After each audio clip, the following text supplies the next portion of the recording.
States of America and to the republic for which it stands, one nation, under God, indivisible, with liberty and justice for all. Roll call. Granquist, Lange, Here. Merrill, Here. Weeblehouse, Here. Murin, Jackson, Here. Clausen, Here. File. Here. Okay, with that, I would ask for a motion to consider the consent agenda. So moved. Second. Motion and second. If no discussion, please vote. All council members present voting in the affirmative, motion carries. Would then look for a motion to approve the full agenda. So move, Your Honor. Motion second. If no discussion, please vote. All council members present voting in the affirmative, motion carries. Okay, that takes us to item number 22 on the council agenda under special presentations, the Public Safety Annual Report from our Public Safety Director, Shane Widener. Good evening, Mayor and Council. Thanks. I promised the chiefs I wouldn't steal any of their thunder, which is hard for me to do, but I'll just be brief, and we'll be brief. I instructed us to be brief here this evening so we can get on out of here and practice good social distancing. 2019 was a great year. Good solid year of responses, unique responses, especially a year ago, this time frame that you all recall. I'm very proud of the men and women of the Public Safety Department for the jobs they did during our flood. Operated independently and as a team in just amazing ways, and it's awesome for me as part of that team to be surrounded by such great staff and talent, and that we have some great talent at the department. Good police officers, excellent firefighters, and just all around great public safety people, that dispatchers, emergency managers, and risk managers, and the list goes on and on. So I'm very pleased to present the 2019 report. I want the chiefs to get into some of the details with you, but again, we're not going to take a deep dive unless you all want us to take a deep dive on the statistics that are in front of you. They're available on the website as well. So with that said, thank you for the support that this body has given us over the last year and continued on. And thanks to the community for the support. I've always am proud of the way our community takes care of each other, and that's a big thing. They take care of each other as neighbors. They take care of the Public Safety Department. They take care of this city. So a shout out to our citizens, because without that support, we'd fail miserably. So thanks again. I'll let the chiefs dive in here and talk about some of the stats. Who wants to go first? All right. I'll go for it. Oh, Mayor and City Council. Last year was obviously a challenging year and an exciting year for a lot of different reasons. I won't go into the flood, as Shane had mentioned, but that was obviously a challenge for the entire community. And I'd like to echo the fact that we've been very fortunate to have the support of the community throughout my career of 30 years with the police department. And I think that's very important, because you need to develop that community trust when times are good, because you also need their support when times are bad. And we found that our community has been able to do that, time and time again, both our communities, civilian communities, as well as our elected officials and stuff. We've been very fortunate in our community. Shortly after the flood, of course, one of the main things we had to do is fill a bunch of staffing positions. With the retirement of the Chief Meisner, that left a position open, and after the selection process, obviously I was selected as the new chief. Because that was an internal promotion, that opened up a domino effect of multiple other positions that needed to be filled. So our first role was to try to get our staffing supervisors back in place, and we were able to do that all with internal positions, and we're able to have some phenomenal promotions. We have a lot of qualified people, but we were very pleased with the selections that we were able to make. So we spent the year getting those people trained up and ready to go, and they were already experienced, so it was just a matter of learning some new roles. With that, we also had some challenges, some law enforcement challenges. We had some critical incidences early on that we were tasked with, and the police department stepped up with a lot of community support again to handle those situations. And I'm not going to bore you with a whole lot of statistics, but there's a couple of things I'd like to point out. Norfolk being a full-service police department, there's a lot of things that go on in the background that some people may not understand or may not realize. And you do, but I'd like to point out a couple of things just so that the community understands. Last year overall, crime was down about 4.5%, which we've got a relatively low crime rate, so that was also significant to see crime rates come down. And the total calls for service was pretty flat. It was down a little bit, but less than 1%. So it was pretty flat from 18 to 19, so that's not a big deal.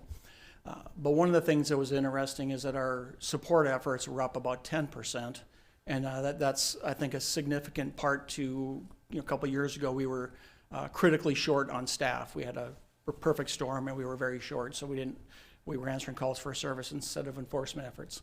As we've been working on getting our staffing back up to proper standards, they have more time to do those enforcement efforts. And there's a direct correlation between as the enforcement efforts go up, accidents come down, injury accidents come down, property damage comes down. So it's like a teeter-totter. So I was actually happy to see that some of our enforcement efforts had gone up, and the property loss had gone down to 20 to 30% for thefts, burglaries, in all categories, with the exception of arson. Arson is one of those where it depends where the fires are at and the values of those types of things. But property loss in the community was down 20 to 30% last year, which is significant. Unfortunately, we did have one homicide, which I'm not going to reiterate. I think everybody remembers that, but we always wish for zero. That's not something we can always control, but again, the police department, the community stepped up for that. But an interesting thing is if you look at all of the calls that the officers answered last year, there was 9,600 calls for service that our officers handled in a variety, and that's everything from major to minor. So it's significant that things are busy. In addition to what people usually think of with a police department, obviously we have our patrol function. And in addition to our patrol function, we also have a lot of other things. We have our criminal investigations unit that handles major cases. We have several officers that are assigned to that. And last year they handled 258 cases specifically assigned to them. But in addition to just their answering their calls, we're associate members of ICAC, which is the Nebraska Internet Crimes Against Children. So whenever those types of crimes come in, our officers are the ones that are tasked locally with dealing with those investigations, and they can be some difficult investigations, but we are assigned with associated with that. We also have an officer assigned to the Attorney General's Task Force for Human Trafficking. And that's a relatively new task force, but we have one of our officers who's state deputy, and he can work cases not only in our area, but throughout the state as they travel, and we're specifically trying to focus in our area. And then we have another officer assigned to the Snare Drug Task Force, which is drug investigations. A big thing that we did last year with the Mayor and City Council's approval is we added a second school resource officer, and he started his role in January of 2019. And that has proven to be a very, very successful program and a great addition to the community. He's assigned primarily to the junior high and the middle school, but also works in the grade schools, while the other SRO works in the high schools. And that, again, has been great to work with these kids, and we try to keep them out of the criminal justice system whenever possible. And the communication and the ability to work with those kids, with these school resource officers, is phenomenal. And they will literally have, 1,000+ contacts with kids in the school year. It's not something that they stay very busy working with these kids. We also have specialized teams. We have a K-9 unit that we're in the process of retiring. He's reached the end of his life cycle. We're trying to find a home for him. Obviously, he's been a good addition, and so we want to make sure that he continues his life in retirement. And we'll start the process for trying to replace that dog and that handler in the very near future. We have specialized teams, which include a tactical team, a honor guard, an accident team that work on specialized investigations. So we are very broad in the types of things that we're able to do for the community, and we feel that our role is very important, and we want to make sure that we can do everything we can to do that. In addition, we are also we have the dispatch center for the area. And our dispatch center, the people may not realize, they not only dispatch for the Norfolk Police Division, but they also dispatch for Norfolk Fire, Stanton County Sheriff's Office, the Village of Hoskins Fire Department. We also provide 911 and dispatching services for 3 area counties, a number of rural fire districts. And over last year, they took in 8,500 emergency calls and a total of 44,900 non-emergency calls through our dispatch center. So that kind of gives you an idea of the scope, and while a lot of these things may not hit the community, there's a lot of things that are going on behind the scenes to keep everything working. And as we go forward in the next year, obviously we're in some challenging times with the coronaviruses and the things that we're going to see. But we're committed to working through this, whatever that's going to look like, while we continue to provide full law enforcement services to our community, because they expect that. We'll have our challenges like we always do. There's a lot of new programs that we're trying to develop. Last year, as you guys were kind enough to give us the support for the hiring and retention program, which seems to be working very effectively. We're still in the early throes of that, but it seems to be a good decision and money well spent as we're going forward. So we're going to continue to push forward with that. We're working with other law enforcement agencies. I'm hoping in the near future I'll be up here again talking about some programs that we're working with other law enforcement agencies for all of us to be able to work together and save some money in the process. I'm not quite ready to announce that yet, but that's coming in the near future. So with that, that's a very Cliff's Notes version of everything we have going on at the police department. Last year was a great year. And I guess I should also mention, we also are one of the few communities that have our own city jail. So in addition to everything else we're doing, we maintain our jails, and then the sheriff's office picks up our prisoners every morning. But we've had about 550 prisoners through our jail last year. So that's also a very busy portion of what we do. There's just the town doesn't sleep, so we don't either. So do you have any questions that I can answer for that portion of it? Chief, thank you for your presentation. I noticed you had the med return box. Where's that located at, just for the public? So that Yes, they know, it's in the front lobby of the police station. Okay, that's where I And thought it probably was. I have it in here. I think it was like 450 pounds of prescription medications that we collected in that med return box. And there's other ones that I think around the community, but that's 450 pounds of medications that aren't getting diverted to illicit purposes in the community, and then we are able to we incinerate them and make sure that they're destroyed properly. Okay, thank you. Any other questions? All right. Thank you, Chief. Thank you.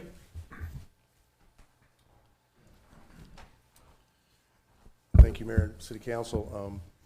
I guess first and foremost, I want to start by taking the opportunity for me to thank the rest of the public safety folks. We kind of take each other for granted at times, and I certainly don't want that to be the case here. So I appreciate the support and direction, the guidance that the Public Safety Director Widener has given us over the course of the year.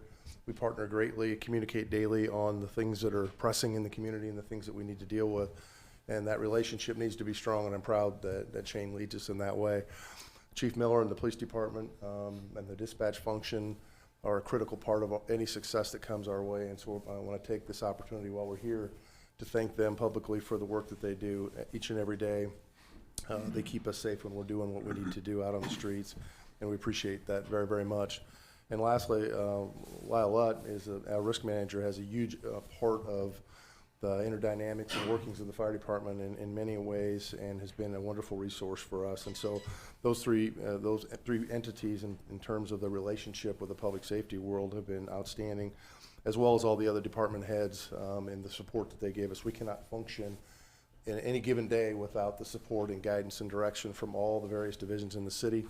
And certainly Andy is in charge of that function, and his support for us this past year has been outstanding. And so you need to be able to count on people, especially when the chips are down. We count on these folks every day, and they come through every day. And so I'm grateful and blessed and honored to work around that kind of people. And you should never take that for granted, and I certainly didn't want to do that here tonight. So I extend my heartfelt thank you on behalf of the 65 members of Norfolk Fire, full and part-time staff. Thank you to each and every one of you for what you do. Regarding the Mayor and City Council, this has been a year where you've shown generosity to us. You've given us opportunities to grow and mature as a fire department in our service to the community, and that takes a commitment. It takes sacrifice. It takes some courage, quite frankly, to do the things that you do for us. The fire service is world-renowned for being an expensive venture. Very little that we do doesn't cost an awful lot of money. The equipment we buy, the purchases we make, all come with a big price tag. And so for the mayor and city council to stand tall and allow us the resources to do that, another thing that we should never take for granted. So I sincerely appreciate that. That aerial ladder you bought us that we put in service in May, it's been out on several working fires, and it's performed admirably. The ambulance you bought us this year, it went into service on July 11th. It's nearing 1,000 emergency response calls in that short period of time. 1,000 times it's gone out on the streets of Norfolk. And so it demonstrates the need that we demonstrated to you, and you believed in that need, and you made an investment in allowing us to buy that piece of equipment, and we're literally running the wheels off of it, taking care of the citizens of Norfolk. And so those statistics, I hope, illustrate the value and the need of that particular piece of equipment. So we're blessed with all those things, the things that we need, the tools we need to do the job. Certainly can't do the job without them. But obviously the greatest asset that I have the opportunity to stand in front of is our staff. And we're absent one full-time position right now. Otherwise, we're fully staffed. We're in the process, if you've noticed, of advertising for filling that position. We'll be testing here soon. And the commission will meet to make those appointments sometime in April. So we're looking forward to getting that vacant position done. Including that staff is the 3 that you authorized this year in the budget that we put on in October. So those full-time new staff, the first that have been put on in some 17 years, are reaching the end of their 6-month training period. So they're about to be tested, anywhere from the street maps of the community to raising a ladder to all the various functions that they have to do. They're about to go through that process and be set out full-time in their duties to us, and ultimately sworn in as the newest members of our department. And so that is going well, and we're pleased, again, with that commitment that you made to give us the opportunity to fill that staffing level that takes us to 10 per shift. And so, especially in times like we're experiencing now, those extra bodies make a significant difference in our ability to respond consistently and effectively to the community.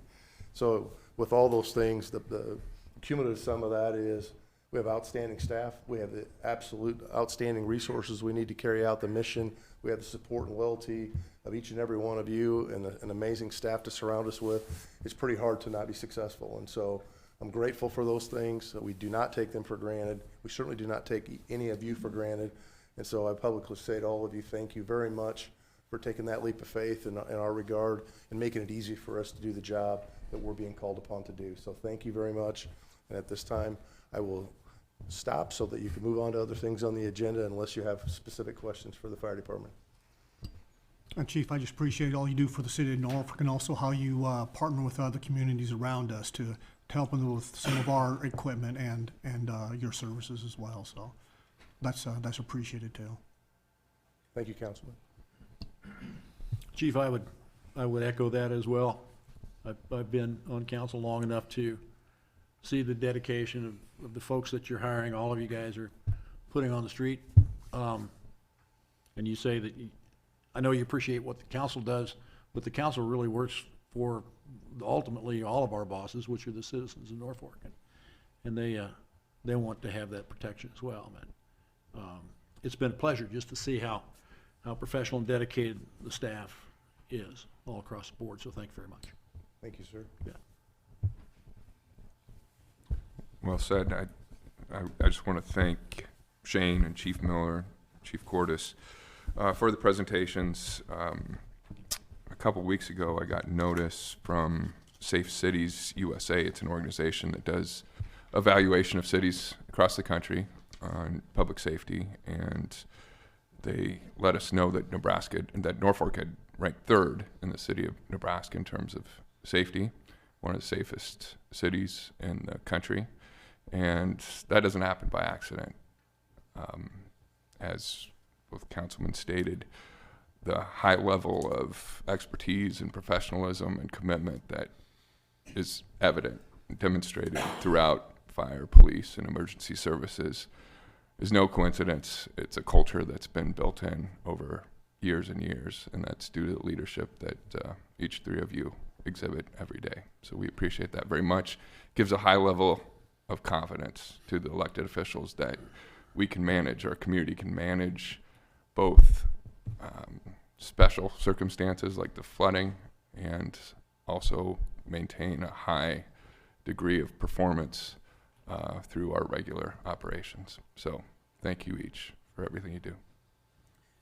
You're sure welcome, Mayor and Council, on that, and I appreciate Councilman Files' mentioning of the regionalization or the regional response, because it's very true. Both police and fire and emergency management in particular have a regional face to what we do out there, and our regional partners, be it Battle Creek, Madison, Pierce, Plainview, the list goes on in the 3-county area that we help serve in emergency management. All those relationships are solid and respected, back and forth, and that's a big thing.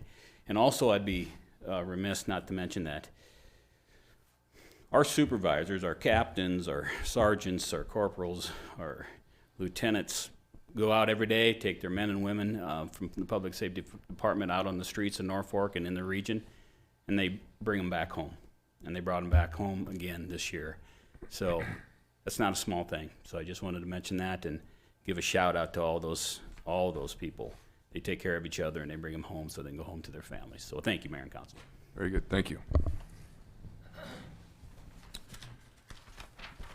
Moving on to the public hearings and related action portion of the council agenda, item number 23. I will open this public hearing to consider an amendment to section 27-309 of the city code to address tree plantings in required landscaped areas for townhouses and multifamily uses.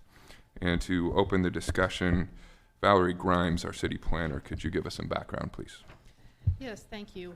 This section is in the zoning code. Currently, what is in there talks about required trees for when you have commercial, office, and industrial uses. What we're adding in proposed tonight would be for landscaping for townhomes without individual dwelling unit lines and multifamily uses. That means anything with 3 units or more in an attached building or a multifamily. Because townhomes can either have lot lines that they can be individually sold off or not. So we're specifically saying the ones that are not, which would be then for rental.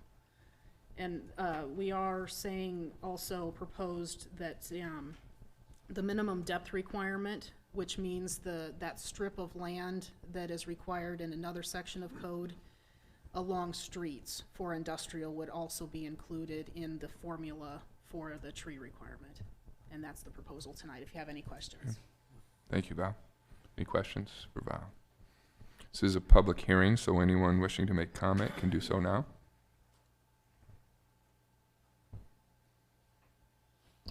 I've got one question. You said, what were you all using in the formula for the? For the townhomes? Yeah. In the formula would be the minimum depth requirement, that's the land along streets, any buffer yard requirements, or parking lot interior landscaping requirements. So that's if you have the larger parking lots for apartment buildings. If it's a 6,000 square foot parking lot or more, then you have that 5% inclusion into the formula also. Okay. Okay, again, this is a public hearing. Anyone wishing to make comment can do so now.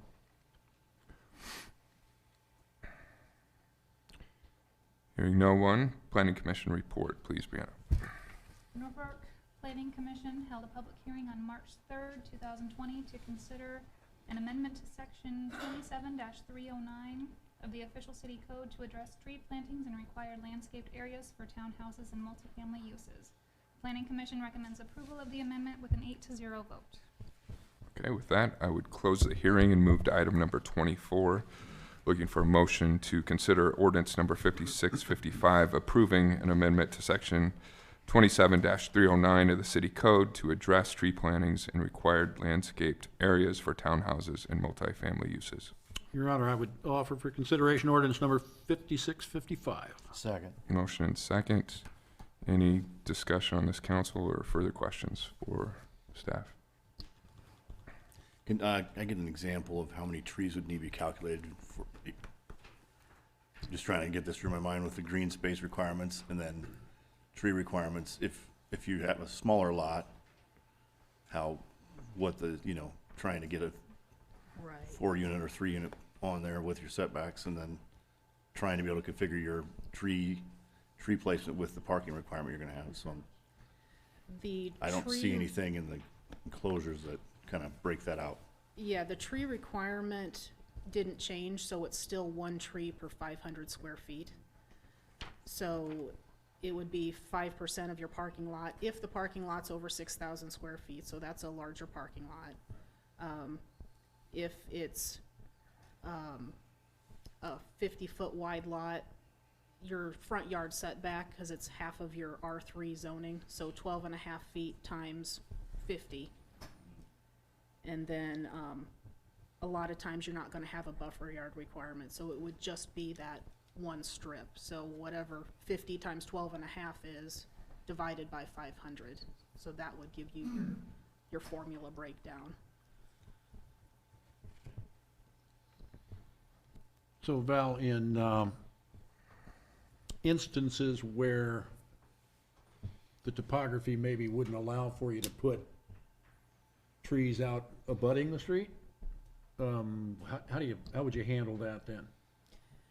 In the tree requirement, there isn't anything currently that says you have to have them in that area. Okay, So if they don't fit along the front and it's a slope of that 12.5 feet and you don't feel that it can go there, you can put it along the side or in the parking lot, as long as you have, if you say 3 trees are required, as long as there's 3 trees somewhere on that lot, okay, they can be on there. very good, thank you. So Val, we've already got this ordinance in place. This is just adding R3 for the apartment buildings or Right. as you described. Yeah, we already have it in place for commercial, office, and industrial. This is just adding the multifamily uses, the 3 units and more. And this will be any new unit once this amendment's. Not retroactive. Right. in Not other words, yeah. retroactive. Correct, yeah. Right. Thank you. The only issue is what pertaining to this is sometimes you've got situations when you do have a corner lot. Corner lot, then your formula is gonna increase quite a bit, and with the way our utilities are ran, you're not gonna wanna put a tree between the sidewalk and the curb like Mr. Merrill talked about, because the water lines are run there now. And then if you do have the 30-foot buffer zone between your R3 and say C1, and then you've got that added into your formula. So sometimes it gets very tricky on how you can fit the trees, especially with smaller lots. So it can be a tough situation, especially on those particular lots, because it doesn't, there's the formula does not take anything like that into consideration. It's a very, here's the formula, here's how we do it. So But there's flexibility, though, in where the trees can be placed, correct? there's flexibility with that, and the city's very good at working with individuals when they do place the trees, so no complaints there. It's just my only complaint is with the fact that there are times, because it gets to be quite a few trees when you're talking about those specific lots. If you're in the middle of a development, you don't, it's not as big a deal. So, especially with multifamily, with bigger parking lots, we're asking all these guys to come in, build apartments, and then this can get kind of tricky with your parking requirements that you have to have per unit. And then, so. From my experience, trees don't necessarily have to take up a lot of space. There's a lot of different varieties that Yeah, very grow true. to certain sizes. And I don't think we're unusual in having proposing an ordinance like this. I think a lot of our peer cities have requirements for multifamily developments in landscaping. So this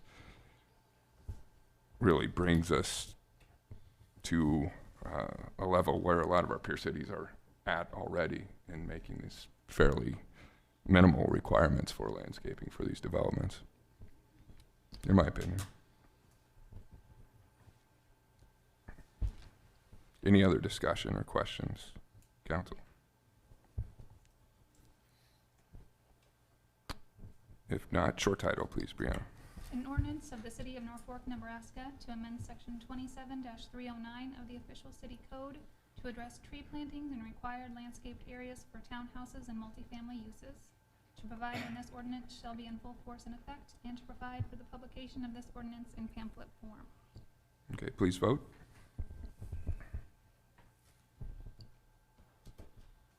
Voting in the affirmative, Langy, Merrill, Weeblehouse, Murin, Jackson, File.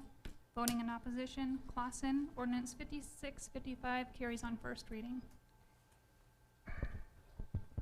Okay, item number 25, I would open this public hearing to consider submitting a grant application to the Nebraska Department of Economic Development in the amount of $500,000 for a Nebraska Affordable Housing Trust Fund Award. And to open the hearing, Jan Merrill from the Northeast Nebraska Economic Development District. Thank you, Mayor. So the City of Norfolk is requesting $500,000 in Nebraska Affordable Housing Trust Funds, which will be used to convert the Grand Theater into 9 rental units. $465,000 will be used for construction, $25,000 will be used for housing management and lead clearance, and $10,000 will be used for general admin of the grant. The total project cost is estimated to be $1,284,115, with Conover's Properties providing $50,000 in matching funds and $734,115 in leveraged. 5 of these units will be income-based only for 10 years. My name is Ben Conover with Conover Properties. I'm proud to be here with the Grand Theater redevelopment project. It's going to be a large project, somewhat of a scary project, but our contractors are excited about it and have dove in 100% and are committed to doing it. So the grant that we're applying for, we had applied for it last year, and half of the grant pool money went to the flooding cities, which made 100% sense. We were very, very close to getting it, so there were a couple things on our application which we have changed, including the TIF that'll come up later in the meeting that we think will strengthen our application. We think that we have a very strong application and are hopeful that if we get that money will be, along with the TIF, enough to help us provide the infrastructure and the structural and all the things that are needed for that building to bring it full circle. We do have a full set of architectural and structural plans drawn up, and are excited about the process, so we'd be happy to answer any additional questions that you might have. I've got just a few questions. First, I guess, Jan, I understand the lead, I'm trying to read here, the lead abatement or whatever some of these costs have to go to. I'm just wondering what the housing management, what is that exactly? The housing management is it's one of the services that our district does provide. Okay. It's required by the Department of Economic Development, and that is making sure that the applicants are income-based properly. It's actually quite an intense process to make sure that the household is of the correct income. All right. That's basically the most of that. Okay, thank you. Questions for Mr. Conover here. Looks like, you've done a lot of work, or you're working on a lot of older buildings. This building's in my ward. There's another building you have that's in my ward. We have a lot of older buildings like that. And I guess, I look at, the grants you're requesting, and then the TIF that is coming, and then the total cost of the project, what you're leveraging in that. I guess my question would be, these are 10 units, I don't know how they make their determinations on the grant. If that grant would fall through, where does that put you on this project? I mean, are you going to continue with it, or what? We're determined to make the project come full circle. In full transparency, we have 4 buildings right now that we're drawing up. One in Madison that we're finishing, which is 12 units, which was in much worse disrepair than the theater building, if that can be imagined. if the grant were to fall through, honestly, it would put us maybe in a position where we'd have to rethink about whether we wanted to apply for it the next year, or try to do it anyway. With the other buildings we have, we are committed to doing it, but what if the grant fell through, we would have to decide whether we wanted to apply for it the next year or not. I think with our background and what we've done with these buildings, I think it's a really good building for that grant. Something I think about a little bit now, and we don't maybe have the answer, is with kind of like the flooding last year where half of that pool went away because of the flooding. Now with what we're going through with this virus, that could affect the grant pool as well. So we would just have to decide whether this was the year or next year was the year. I don't know if I know that answer. The longer buildings stay empty, the longer, the quicker they deteriorate. I would attest to that. So I'm just, okay, thank you. Okay. Any other questions? Thank you, Ben. Thank you, Jim. This is a public hearing, so anyone else wishing to make comment can do so now.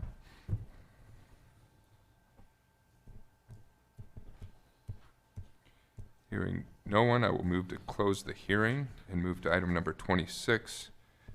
Looking for motion to consider resolution number 2020-7 to approve and submit a grant application to the Nebraska Department of Economic Development in the amount of $500,000 to convert an existing vacant building located at 120 South 3rd Street into 9 rental housing units. Your Honor, I'd move consideration of resolution 2020-7. Motion and second. Any discussion or further questions on this, council?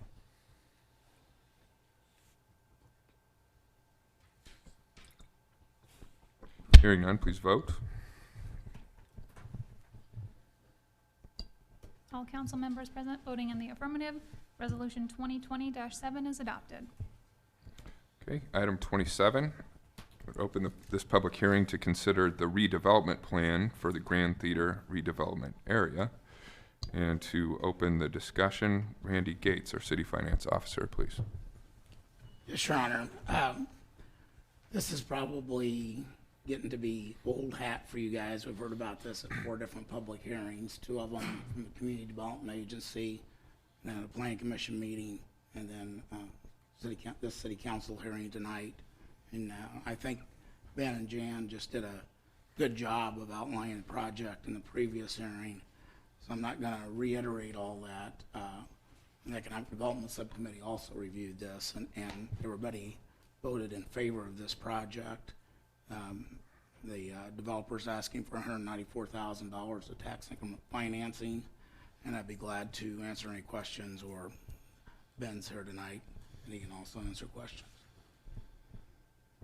Okay, thank you, Randy. Any questions? Ben, anything further to add? No, I would just like to add that we are excited about this building. With everything going on downtown, we think it's going to be a very nice addition to downtown. I'm probably just as excited about the first floor as the apartments. We're going to have 9,000 square foot on the bottom floor, which, in talking to Mike Flood and other community leaders, I'm excited about whether we can bring maybe a business with employees down there, or possibly a venue or several venues. So, again, just excited about it. Would be happy to answer any questions, but I know, as Randy said, you've probably seen this a couple times. Okay. And I think we've seen that a lot of the recent activity and energy in the downtown area has been prompted by people willing to reinvest in some of our older historic buildings downtown. And so we do appreciate that willingness, because we know it's not always an easy or simple or smooth process. And utilizing resources, especially in this case TIF, the original policy intent of that tool really was to prompt redevelopment of otherwise deteriorating and dilapidating housing or buildings otherwise. So again, I think this is a prudent use of that incentive tool to spur redevelopment, and appreciate your efforts. Thank you. Mr. Conover, I just want to say that, the sooner we hope, because that would just make things grow quicker down there. Absolutely. Wish you luck on your grant and everything else as it moves along. We're trying hard. All right, thank you. Thank you. Any other discussion or questions, council? Hearing none, please vote.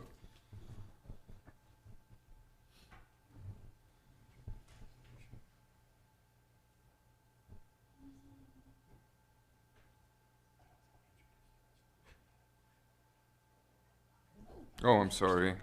That's my fault. I'm sorry. We're still in public hearing. With that, I will, unless there's anyone else willing to make comment or interested in making comment on the matter at hand.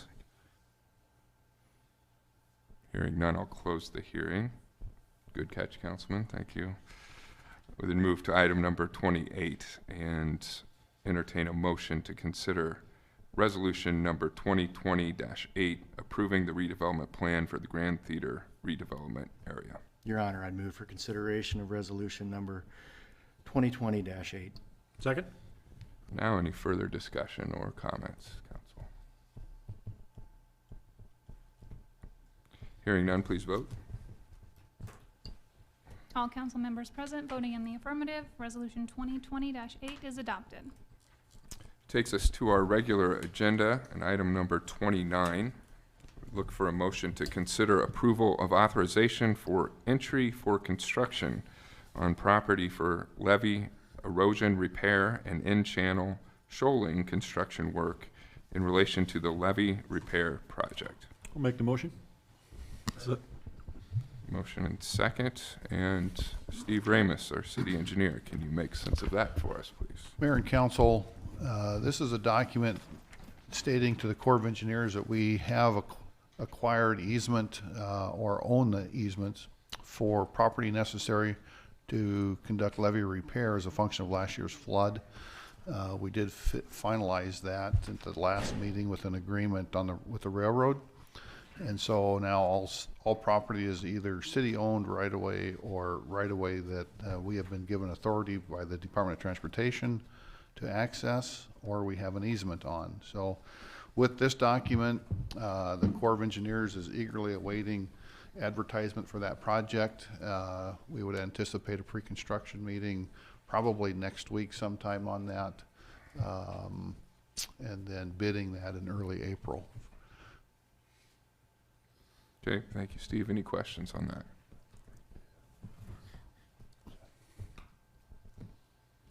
Okay, hearing none, please vote. All council members present voting in the affirmative, motion carries. Item 30, look for a motion to consider rejecting the loan bid received on February 26, 2020 for the water pollution control sequencing batch reactor electrical and control improvements project and approval for the city clerk to re-advertise for bids. So moved, Your Honor. Motion and second. For some background on this, Mr. Rob Huntley, please. Rob Huntley here, wastewater superintendent. We had only a single bid that came in to do the electrical on this, and it came in quite a bit higher than anticipated over what we had, what the council had approved. So we'd like to maybe reach out to some other folks and see if we can get this rebidded. Okay, thank you, Mr. Huntley. Any questions, Rob? Rob? Yes, sir. I guess when I look at the amount budgeted. Yeah. Better turn that on. I look at the amount budgeted. Where'd that figure come from, or what did we use to base that? This budget was done with Todd before my time. Sure, I get that. And when I sat down and I talked to a couple of these people that bid on, this has to be kind of as a time element. We can only have each cell, there's 4 cells. We can only have them down 90 minutes at a time to do this. There was a little bit of concerns with that. I think that the project might come in a little bit higher than what the council had bidded on. But I think it should come in lower than this bid that we received. So. All right, thank you. Any other questions? Do you foresee in revisiting the discussion with some potential bidders, a higher level of interest this time around? Yes. Okay. All right. Thank you. Any further discussion? Questions, council? Hearing none, please vote. All council members present voting in the affirmative, motion carries. Item 31, entertain a motion to consider resolution number 2020-9, adding stop signs to control northbound and southbound traffic at the intersection of 2nd and Michigan Avenue. Your Honor, I'd move for consideration of resolution number 2020-9. Second that, Your Honor. Motion and second, and for some background on this, Chief Miller, please.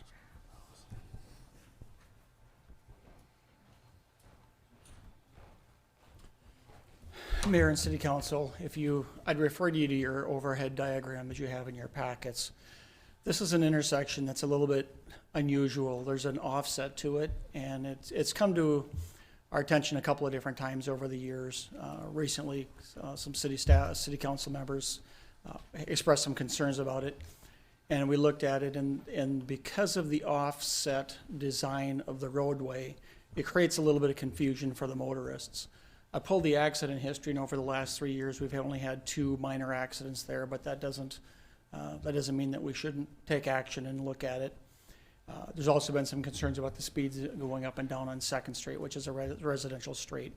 As we looked at it, we determined that if we would place the stop signs for north and southbound traffic, it would not only break up the speed and slow some of the traffic down, but also give the people traveling in the area that opportunity to better evaluate that offset intersection and be able to see the traffic coming a little bit better. So we're proposing that we put the stop signs north and south. We talked about yield signs. I think stop signs are a better purpose for that intersection. So if you have any questions, I'd be happy to answer. Makes sense. Thank you, Chief. Any questions? Okay. Thank you, Chief. Thank you. Any other discussion, council? Hearing none, please vote. All council members present voting in the affirmative, resolution 2020-9 is adopted. Item 32 would entertain a motion to consider approval of a water tower naming agreement between Nucor Corporation and the City of Norfolk. Make the motion. Second that, Your Honor. Motion and second, and Steve, background on this, please. Mayor, Council, as we've been working on the water sewer extension projects and developing the tower project out there, we have had a few conversations with Nucor at their request about adding their name to the tower. As a function of those conversations, they did submit a letter to the city. The bulk of that letter is what's included in this agreement in terms of their history with the community, their contributions to several community infrastructure projects. The water tower does sit on Nucor property and would, for all practical purposes, be a full take on the property. It's structured as an easement so that at some point in the distant future, the tower was to come down, the property would come back to the city. But for all practical purposes, it's going to be there for a long, long time. And we structured this agreement and present that to you for consideration today. Thank you, Steve. Any questions on the agreement? Okay. Hearing none, please vote. All council members present voting in the affirmative, motion carries. Item 33, we look for a motion to consider approval of a water tower easement between Nucor Corporation and the City of Norfolk for the Northeast Industrial Water Tower Project.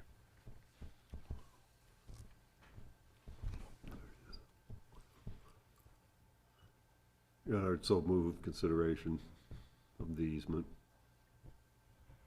Second? Motion and second. And Steve, can you give us some background on this, please?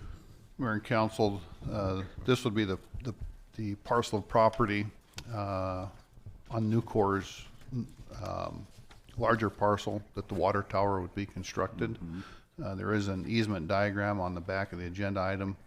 The site itself is about 140 foot square with an access down to Industrial Road. It sits just to the west of the large transmission line with this with this easement in place, then we'd start to see that tower construction probably this month. Thank you, Steve. Any questions? What's the timeline on that construction, Steve? How long is it gonna I take? believe at this time, Dennis isn't here, but we would anticipate seeing water in the tower this year. Okay. But we'll see. Great, thank you. Okay. Any other questions or discussion, council? Hearing none, please vote. All council members present voting in the affirmative, motion carries. Okay, and lastly, item number 34, public comment period. At this time, anyone who wishes to comment about almost anything can do so now. I think we've already said a lot today, so. Hearing no one, I will close the public comment period, and that concludes this meeting of the Norfolk City Council. We are adjourned.